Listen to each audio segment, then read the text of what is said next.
Welcome back guys. आज हम बहुत ही कमाल की बातें करने वाले हैं और इनफैक्ट आप कह सकते हैं कि हम लॉन्गेस्ट रिव्यू करने वाले हैं। वो हम करने वाले हैं नथिंग फ़ोन 1 फ़ोन 2 का। और नथिंग ऐसे ब्रांड का जो चल रहा है सीन, वो क्या चल रहा है, लाइक लेटेस्ट स्मार्टफोन ब्रांड है और यंगेस्ट स्मार्टफोन ब्रांड आप कह सकते हैं। उस ब्रांड की क्या कहानी चल रही है, क्या आप नथिंग के ब्रांड में इन्वेस्ट करें ना करें, आई मीन प्रोडक्ट बाय करके, ऑफ कोर्स वो सारी चीज़ें हम टेस्ट करते हैं। तो मैं आपको कई तरह के कंपैरिजन दिखाऊंगा, अपडेट्स दिखाऊंगा, कुछ फीचर्स दिखाऊंगा, अदर ब्रांड से भी हम सॉर्ट ऑफ को टेस्ट करते हैं। चलिए स्टार्ट करते हैं। फर्स्ट, उस पे आने से पहले यहाँ पे हम देखते हैं एक पुराना फ़ोन और ये है iPhone XS। अभी भी ये परफेक्टली यूजेबल फ़ोन है। इसका मैंने आपको रिव्यू दिखाया था, कोई क्या आप वो चेक कर लीजिएगा। Except 5G and bit of battery compromise, I think सारी चीज़ें इसमें परफेक्टली ओके हैं। डिज़ाइन से लेके, मटेरियल से लेके, परफॉर्मेंस से लेके, कैमरा भी अभी भी काफ़ी यूजेबल शॉट्स आपको दे सकता है। काफ़ी कूल फ़ोन है iPhone XS। आप समझ गए कि मैं ऐसा क्यों दिखा रहा हूँ। वो इसलिए guys because the hardware top of the line था, ठीक है। जब नेक्स्ट ईयर नया हार्डवेयर आता है तो वो ऑफ कोर्स पुराने हार्डवेयर से बेटर होता ही होता है, लेकिन पुराने हार्डवेयर को ऐसा नहीं कि एकदम पीछे हो जाना चाहिए, वो भी कैचअप करना चाहिए। लाइक थोड़ा सा परफॉर्मेंस डिग्रेड होना चाहिए, वो एक्सेप्टेबल होता है। तो वो रोल जो प्ले करता है वो एक्चुअली में प्ले करता है सॉफ्टवेयर कि फ़ोन किस तरीके से ऑप्टिमाइज किया गया है, राइट। दैट्स द रीज़न आप जानते हैं कि आईफोन बहुत ही बेटर काम करते हैं। अब एंड्रॉयड के टर्म में देखा जाए तो यहाँ बहुत ही क्लटर्ड है, बहुत सारे रॉम है। आपने देखा होगा मोस्ट ऑफ द रॉम्स में जो फीचर्स आते हैं न्यू अपडेट में, वो जस्ट लाइक कॉस्मेटिक चेंजेस ही होते हैं। लाइक सैमसंग में तो वो भी नहीं होता है, लुक आपको वैसा ही दिखाई पड़ेगा जो जनरली 4 साल पहले भी था, कुछ खास नहीं दिखता है। अदर ब्रांड्स आप देख लो, ओप्पो, रियलमी, शाओमी, सबका सेम सी नेचर है। गूगल में ये ऑफ कोर्स आपको न्यू लुक हर साल दिखता है, बिकॉज वो एंड्रॉयड का जो फीचर होता है ना, वो स्किन नहीं होती जो और ब्रांड्स करती हैं, वहाँ पे वो फीचर आपको नजर आएगा। दैट्स द रीज़न पिक्सल भी लॉन्ग टाइम तक काफ़ी सही काम करता है। इनफैक्ट मैं आपको दिखा दिखाऊँ, पुराने पिक्सल्स अभी भी बहुत ही बढ़िया काम करते हैं, कोई वहाँ पे दिक्कत नहीं होती है। एंड्रॉयड में एक ब्रांड और था, और ये रहा वो कूल ब्रांड, और काफ़ी जलवेदार फ़ोन है। मुझे ये फ़ोन गाइस बहुत पसंद है, बट अनफॉर्चुनेटली आज के साथ कुछ कांड हो गया। कांड ये हो गया, लाइक अभी आप देख सकते हैं ये ओरिजिनल ऑक्सीनोस है जो काफ़ी फ्लूइड हुआ करता था। लाइक इवन ये 3.5 साल पुराना फ़ोन, लेकिन अभी भी ये एकदम वेल यूजेबल फ़ोन है, कोई इसके साथ प्रॉब्लम नहीं है। लेकिन आज मैंने अनफॉर्चुनेटली इसमें वाईफाई कनेक्ट कर दिया और इस फ़ोन में एक कबाड़ी सा अपडेट आ गया है, और उसके बाद ये फ़ोन बनने वाला है ओप्पो का कलर ओएस। लाइक आप जानते हैं कहानी क्या चल रही है। अब ये फ़ोन भी बेकार होने वाला है और इसके साथ भी दुर्घटना घटने वाली है। अच्छे खासे फ़ोन की एकदम एमबीके कर दी फूल। मैं आपको एक फ़ोन दिखाता हूँ। ये है सैमसंग का फ़ोन A53, जो कि लास्ट ईयर मार्च एंड में और अप्रैल फर्स्ट भी लॉन्च हुआ था, just 1 month before nothing phone 1 के। इस फ़ोन की परफॉर्मेंस की बात करें, लाइक यहाँ पे मैं लॉन्च करता हूँ तो 1 साल से मैं फ़ोन को कॉन्टिन्यूसली यूज़ करूँ तो मुझे यहाँ पे थोड़ा कुछ फ़ील होता है। जैसे कि एप्लीकेशन लॉन्च किया तो मिनिमाइज़ करने में थोड़ा सा टाइम लगता है। लाइक सुपर इंस्टेंट नहीं है, जो जिटर होता है ना धीरे-धीरे, वो यहाँ पे नज़र आने लग रहा है कि हाँ, फ़ोन स्लोली एज हो रहा है। अब सैमसंग अपडेट्स तो हर महीने देती है, लेकिन ऐसा नहीं कि बहुत सुपर मेजर यहाँ पे चेंजेस दिए जाते हैं। नथिंग फ़ोन की बात करें, यहाँ पे मुझे लग रहा है कि ये एक ओनली ब्रांड आज के टाइम पे एक्सेप्ट पिक्सल फ़ोन्स में जो एक्चुअली में रियल टाइम में, और आप कह सकते हैं कि सॉफ्टवेयर पे फोकस ज़्यादा कर रही है। ये फ़ोन जब लास्ट ईयर लॉन्च हुआ था तो इसमें आप जानते हैं बहुत ही ज़्यादा हाइप थी, फ़ोन बहुत वेल सेल हुआ था। जस्ट लाइक ऑलवेज हर फ़ोन में कुछ ना कुछ कॉन्स होती है, तो यहाँ पे भी छोटी मोटी कॉन्स थी, जैसे कि ऑफकोर्स डिज़ाइन आपको थोड़ा सा इंस्पायर्ड लग सकता है कहीं से। डिस्प्ले में बेजल्स काफ़ी ज़्यादा थे एंड ब्राइटनेस थोड़ी सी कम थी इस प्राइस में, और बेटर ब्राइटनेस का डिस्प्ले मिलना चाहिए। सीपीयू था वो स्लाइटली अंडर पावर कह सकते हैं, ऐसा नहीं कि केपेबल सीपीयू नहीं था, लेकिन इस प्राइस में आपको उस टाइम पे ना लाइक 888 प्लस 888 बड़े आसानी से मिल जाते थे, जो कि ज़्यादा बेटर परफॉर्म कर सकते थे। कैमरा बहुत ही अच्छा था, डुअल कैमरे का सेटअप था, 4K और के सब कुछ कर लेता था अल्ट्रा वाइड से भी, जो कि काफ़ी रेयर था। 1.5 साल हो गए, फ़ोन में एक मेजर अपडेट आया, राइट। उसके बारे अभी मैं आपको बाद में बताता हूँ। लेकिन उसके बाद नथिंग फ़ोन 2 आया।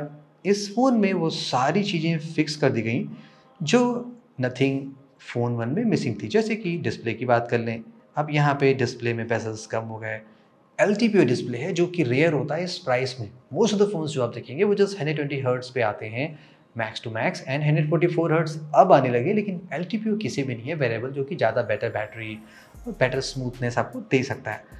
वो यहाँ पे दिया गया है। CPU 8 जेन वाले सीरीज़ का है जो कि काफ़ी क्रेजी है। हार्डवेयर में कुछ नए फीचर्स दिए गए हैं, स्पेशली ये जो ग्लिफ लाइट्स हैं, ये जस्ट नॉर्मल ग्लिफ लाइट नहीं, ये सॉफ्टवेयर के थ्रू कंट्रोल्ड है, दैट मीन्स जिसके थ्रू आप काफ़ी कर सकते हैं, और ये एक्चुअली में वर्क करने से आता है। फ़ोन 2 में फिक्सेस सारे हो गए, लेकिन एक प्रॉब्लम ये हो गई इसके साथ में कि अदर चीज़ें फिक्स करने के साथ साथ यहाँ पे प्राइस इंक्रीज करना पड़ा। ऑफ कोर्स बिकॉज अगर आप top of the line specs देते हैं तो प्राइस बढ़ जाता है। फ़ोन का प्राइस जस्टिफाई करता है बिकॉज जिस स्पेक के साथ वो लॉन्च हुआ है। नथिंग रॉन्ग, अगर आप थोड़ा सा लोअर इन वेरिएंट चाहते हैं तो आप इस पर जा सकते हैं, हायर में इस पर आप जा सकते हैं। कोई भी यहाँ पे लाइट वर्जन या रेगुलर प्रो नहीं लॉन्च किया गया। आई थिंक वो अभी भी ठीक पार्टी में भी नथिंग फ़ोन 3 में शायद ऐसा कुछ हो जाए। इस फ़ोन में भी कुछ अपडेट्स आए हैं, इसके बारे में बताने से पहले मैं आपको फ़ोन 1 के अपडेट के बारे में बताता हूँ कि इसमें OS 2.0 का अपडेट आया तो काफ़ी चीज़ यहाँ पे नज़र आने लगी। जैसे कि जो कुछ फीचर्स थे फ़ोन 2 के साथ में आए थे, लाइक क्लिप कंपोज़र हो गया, टच कंट्रोल हो गया, वो सारी चीज़ें यहाँ पे अब चेंज हो गई। एंड उसके अलावा टॉर्च वाले फीचर वो सारे तो थे ही। लॉक स्क्रीन, होम स्क्रीन पे काफ़ी कुछ यहाँ पे चीज़ें आई। होम स्क्रीन में कुछ नए विजिट्स आए, वो सारी चीज़ें यहाँ पे दी गई जो कि इस फ़ोन को अगेन काफ़ी कूल बनाती हैं। ऐसा नहीं लगता कि ये फ़ोन एकदम लाइक अबैंडन हो गया, कंपनी इस फ़ोन 2 पे ही फोकस कर रही है। तो ये इसलिए मैं बता रहा हूँ बिकॉज मुझे काफ़ी सिमिलरिटीज़ दोनों फ़ोन में नज़र आ रही है। जब हमने इस फ़ोन को यूज़ किया है सबके अपडेट की रात में, तो जनरली ऐसा नहीं होता है कि कोई मेजर अपडेट आता है तो फ़ोन की परफॉर्मेंस अप हो जाए। लाइक मुझे ऐसा फील हुआ कि जब मैं फ़ोन मैंने बाई किया था तब मैंने उसको ट्राई किया, अब उसकी परफॉर्मेंस मुझे लग रहा है कि ज़्यादा इम्प्रूव हो गई रादर देन पिछले ज़माने के टाइम से जब ये फ़ोन लॉन्च हुआ था।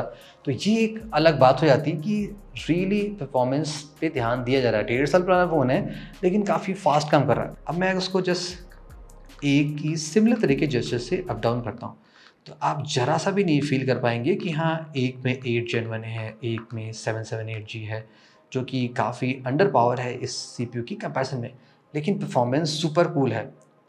अब आप सोच रहे होंगे कि क्या कैमरे में कुछ इम्प्रूवमेंट हुआ है कि नहीं हुआ है, तो मैं आपको फर्स्ट कुछ फ़ोटोज़ दिखाता हूँ जो मैंने कैप्चर की थी फ़ोन 1 को अपडेट करने से पहले, लाइक OS 2.0 अपडेट करने से पहले, और सेम शॉट मैंने जस्ट फ़ोन को अपडेट करने के बाद इंस्टेंटली हाफ एन आवर बाद लिया था, जितना टाइम लगा फ़ोन को डाउनलोड, अपडेट और सारी चीज़ें होने में। तो आप साइड बाई साइड डिफरेंस देख सकते हैं। ये इंडोर की लो लाइट की फ़ोटोज़ हैं, तो डेफिनेटली आप यहाँ पे देख सकते हैं कि क्वालिटी में इम्प्रूवमेंट्स हुआ है, लाइक HDR में इम्प्रूवमेंट हुआ है, फोकस फास्ट हो गया है, एजेस, शार्पनेस सारी चीज़ इंप्रूव होगी। इवन अगर हम हायर मेगापिक्सल की शॉट्स देखें तो वहाँ पे भी आप इम्प्रूवमेंट दे सकते हैं, both in normal mode and also in the ultra wide mode में। ठीक है, यानी कि फ़ोन 1 की जो परफॉर्मेंस है वो सुपर मेंटेन है। और आई थिंक मैं ये भी कह सकता हूँ कि जब ये फ़ोन लॉन्च हुआ था उससे ज़्यादा बेटर परफॉर्मेंस और फीचर अब फ़ोन 1 ऑफर कर रहा है with the update of OS 2.0। मैं आपको सारे फीचर्स नहीं बता रहा हूँ OS 2.0 के, वो आपने देखे होंगे, जस्ट मैं आपको एक्सपीरियंस शेयर करना चाहता हूँ। अब हम चलिए कुछ कंपैरिजन करते हैं फ़ोन 1 वर्सेस फ़ोन 2 की कैमरे की। इवन दो मैंने ऐसा किया नहीं है, but just to show you guys कि एक पुराना फ़ोन विद अपडेट कितना बेटर हो सकता है। तो आप डिफरेंट सिनेरियोज के शॉट्स देख सकते हैं। लाइक अगर हम डायनेमिक रेंज देखें, little bit of zooming test perform करें, उसमें रिजल्ट्स फाइंड आउट कर सकते हैं कि क्या इंप्रूवमेंट्स हुआ है। आपको कुछ डिफरेंस नज़र आ रहा होगा। लाइक फ़ोन 2 में ऑफकोर्स सेंसर लेटेस्ट है तो आपको बेटर रिजल्ट्स वो ऑफकोर्स लेके देगा। कलर्स, डिटेल्स, शार्पनेस की बात करें तो फ़ोन 2 की फ़ोटोज़ स्टिल अभी भी बेटर लुकिंग है बिकॉज वहाँ पे नया सेंसर है, तो बेटर कंट्रास्ट, बेटर शार्पनेस आपको मिलेगी। लेकिन फ़ोन 1 की परफॉर्मेंस भी काफ़ी इक्वल, वो कहते हैं ना कि 19-20 का फ़र्क है, बहुत ह्यूज डिफरेंस आप नहीं फाइंड आउट कर सकते। इवन दो प्राइस में अच्छा खासा डिफरेंस है। इवन अगर हम वीडियोस भी कंपेयर कर लें तो आप 4K 60 के वीडियोस भी देख सकते हैं, वो भी वेल इक्वली स्मूथ हैं। 4K 30 वो भी आप देख सकते हैं। और अगर हम वीडियोस कंपेयर कर लें तो यस, फ़ोन 1 में लिमिटेशन थी, यहाँ पे जस्ट आप 4K 30 बना सकते हैं, लेकिन फिर भी आप स्टेबलाइजेशन देख सकते हैं, फोकस, लाइट ट्रांजिशन, वो सारी चीज़ें फील कर सकते हैं। फ़ोन 2 में थोड़ा एडवांटेज है बिकॉज यहाँ पे 4K 60 है, वो तो प्रो फीचर के लिए आपको प्रो फ़ोन पे जाना पड़ेगा, राइट। अगर आप ज़्यादा अच्छे फीचर चाहते हैं तो पैसा भी ज़्यादा पे करना पड़ेगा। और इवन अगर अल्ट्रा वाइड की वीडियोस देखते हैं, यहाँ पे भी आप 4K 30 का अल्ट्रा वाइड बना सकते हैं। वो भी काफ़ी सुपर्ब है। तो फ़ोन 1 और फ़ोन 2 में आपने कुछ कंपैरिजन्स देख लिया। फ़ोन 1 डेफ़िनेटली अमेज़िंग फ़ोन बन चुका है और इससे ये प्रूफ़ होता है कि कंपनी डेफ़िनेटली फ्यूचर में भी इस फ़ोन को सपोर्ट करेगी। 3 मेजर वर्ज़न ऑफ़ एंड्रॉइड बोला गया है, यानी कि फ़ोन अभी भी 1 से डेढ़ साल बड़े आसानी से आपका साथ दे देगा और अगर ऐसा परफ़ॉर्मेंस रहा तो हू नोज़ 3 साल तक ये फ़ोन बड़े आसानी से आपका साथ दे सकता है। लेकिन हाँ, एक कॉन्स आप डेफ़िनेटली मान सकते हैं, अपडेट्स को लेके जो आपको पहले मैंने बताया था कि नथिंग फ़ोन में अपडेट्स जो लॉन्च होते हैं वो उतने फास्ट नहीं हैं। जैसे कि एक नया वर्जन ऑफ एंड्रॉयड आया, आज की डेट में देखा जाए तो सैमसंग में वन UI 6 जो एंड्रॉयड 14 के बेस में ऑलरेडी चल रहा है, पिक्सल में ऑलरेडी चल रहा है, ऑक्सीजन में आने वाला है। तो जो न्यू अपडेट हैं वो नथिंग में उतने फास्ट नहीं है। मे भी शायद कंपनी न्यू है, शायद टीम से स्मॉल होगी, इन फ्यूचर शायद वो चीज़ें भी डेफिनेटली इंप्रूव होनी चाहिए। अब इटसेल्फ फ़ोन 2 के बारे में बात करें, जब ये फ़ोन लॉन्च हुआ था मैंने इसका रिव्यू दिखाया था आपको, अदर ब्रांड से हमने कंपेयर कर रखा है कैमरा में, तो मुझे इसमें ऐसे कैमरे में ये प्रॉब्लम लग रही थी। ऐसा नहीं कि सेंसर कैपेबल नहीं, सेंसर बहुत अच्छा है, बट मुझे लग रहा था उसको प्रॉपर्ली ट्यून नहीं किया गया, बिकॉज सेम सेंसर हमने वन प्लस के फ़ोन में देखा था 11 आवर में। यहाँ पे पहले प्रॉब्लम क्या थी कि कंट्रास्ट बढ़ा हुआ दिखता था, समटाइम HDR प्रॉपर नहीं आता था, शैडोज़ में डिटेल्स नहीं रहती थी। वो सारी चीज़ें अब यहाँ पे मुझे फिक्स होती हुई दिखाई पड़ी जब यहाँ पे लेटेस्ट अपडेट आया 2.0.A का, 2.0.2A एक्चुअली, सॉरी मैं गलत बता रहा था। तो बहुत सी चीज़ें यहाँ पे फिक्स हो गई। तो ये अगेन शो करता है कि यस, नथिंग प्रॉपर्ली अभी तक सारे फ़ोन्स को अपडेट कर रही है, इवन जो बड्स रहते हैं उसमें भी अपडेट्स हो रहा है। तो नथिंग फ़ोन 3 जब आएगा, आई थिंक वो क्रेजी होने वाला है, बिकॉज वो इसलिए कि ऑफ कोर्स उस फ़ोन में भी जो सारे फीडबैक्स हैं, I think specially like price को लेके, उन चीज़ों को लेके, वो शायद वहाँ पे फिक्स किया जाए, या मे बी 2 वर्जन लॉन्च हो, जस्ट लाइक एक नॉर्मल, एक प्रो। मुझे ऐसा लग रहा है बिकॉज जो सुपर क्रेजी फीचर्स नहीं चाहते हैं वो रेगुलर पे जा सकते हैं, जिन्हें प्रो फीचर चाहिए वो महंगा वाला ले सकते हैं। आई थिंक अपनी को 2 मॉडल रखना चाहिए, वो कूल रहेगा। तो यहाँ पे भी काफ़ी इम्प्रूवमेंट्स होनी चाहिए। So yeah guys, that's it with the Nothing Phone 1 and the Phone 2. Overall अब मैं यही कहूँगा, लाइक गुड जॉब। लाइक अगर आपके पास फ़ोन 1 है तो आप फ़ोन 2 के बहुत से फीचर्स एंजॉय कर सकते हैं। ऑफकोर्स अगर आपको क्रेजी परफॉर्मेंस चाहिए और बेटर कैमरा चाहिए देन ऑफकोर्स आपको फ़ोन 2 पे जाना चाहिए। थोड़ा सा कम कंप्रोमाइज़ से काम चला सकते हैं तो फ़ोन 1 भी आप बाय कर सकते हैं। सेल वेल में ये फ़ोन ऑफकोर्स आपको 24-25 तक बड़े आसानी से मिल जाता है, एंड सेम ऐसे फ़ोन तो ये भी आपको 40 के रेंज में आ जाता है। तो मेरे तो गाइज़ ये थॉट्स है विद फ़ोन 1 फ़ोन 2। आपने यूज़ किया, आपके पास फ़ोन है, तो आप भी अपना एक्सपीरियंस शेयर कर सकते हैं और व्यूवर्स को डेफिनेटली उससे हेल्प मिलने वाला है। Thank you so much, see you the next video, till then have a great day.